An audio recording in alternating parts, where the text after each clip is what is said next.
और भी अप्रिय घटनाएं होने की संभावना ज्यादा है। केंद्रीय जल शक्ति मंत्री गजेंद्र सिंह शेखावत ने जोधपुर में एयरपोर्ट विस्तार पर खुशी जाहिर की। एलिवेटेड रोड पर अपनी बात रखी। कहा यह मुद्दा जोधपुर से जुड़ा है, जिसे पूरा करना उनका फर्ज है। जोधपुर के एयरपोर्ट का विस्तार अनेक दशकों से जोधपुर इसका इंतज़ार कर रहा था। 4 साल 5 साल पहले हमने एयरफोर्स के साथ में एयरफोर्स, नगर निगम, राजस्थान सरकार, एयरपोर्ट अथॉरिटी ऑफ इंडिया, इन सब के बीच में एक चतुष्कोणीय मेमोरेंडम ऑफ अंडरस्टैंडिंग करा कर जोधपुर एयरपोर्ट को 37 एकड़ ज़मीन दी थी। और उस 37 एकड़ एयरपोर्ट अथॉरिटी ऑफ इंडिया पे जब ट्रांसफ़र हुई, उसके बाद में हमने उस पर एप्रिन का एक्सटेंशन का काम किया, ताकि आने वाले समय में हम जब बिल्डिंग बनाएं तब किसी भी तरह से हवाई यातायात में व्यवधान पैदा न हो। एप्रिन के फर्स्ट फेज़ का काम कंप्लीट हुआ है, सेकंड फेज़ का भी टेंडर हो गया है। अभी एग्जिस्टिंग एप्रिन और नया बना दोनों को कनेक्ट कर देंगे। बिल्डिंग नया टर्मिनल एक पूर्ण सुविधायुक्त टर्मिनल बने, 12 एयरक्राफ्ट जहाँ एक बार खड़े हो सकें, और भविष्य में अगर इंटरनेशनल एयरपोर्ट बनता है तो एक वो ऑपरेशन का भी स्कोप उसमें रहे। इतना बड़ा एयरपोर्ट जो है वो विकसित करने के लिए PMU बनाने का टेंडर हो गया है।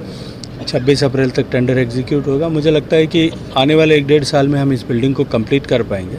और इसी के साथ साथ में यहाँ जो है 10 एकड़ में एक पार्किंग इंफ्रास्ट्रक्चर भी क्रिएट कर रहे हैं, ताकि लोगों को लगभग 350-400 वाहन खड़े करने की भी जो है जगह कम से कम एयरपोर्ट के भीतर रहे। एलिवेटेड रोड को लेकर के कई तरह के अलग अलग बयान चल रहे थे।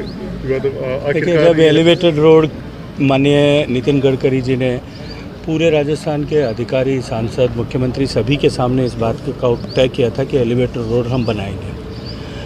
दुर्भाग्य से कहीं माननीय सांसद राजेंद्र गहलोत जी ने जो क्वेश्चन पूछा था उसका उत्तर जिस डिवीज़न में डील हो रहा था उसके बजाय कहीं किसी दूसरे डिवीज़न को पूछ लिए जाने के कारण से और अधिकारी की लापरवाही के कारण से एक जो राज्यसभा में उत्तर दिया गया था उसको लेकर के यहाँ एक कन्फ्यूज़न का वायुमंडल तय खड़ा करने की कोशिश की गई थी। मैं उस समय पंजाब के चुनाव में व्यस्त था।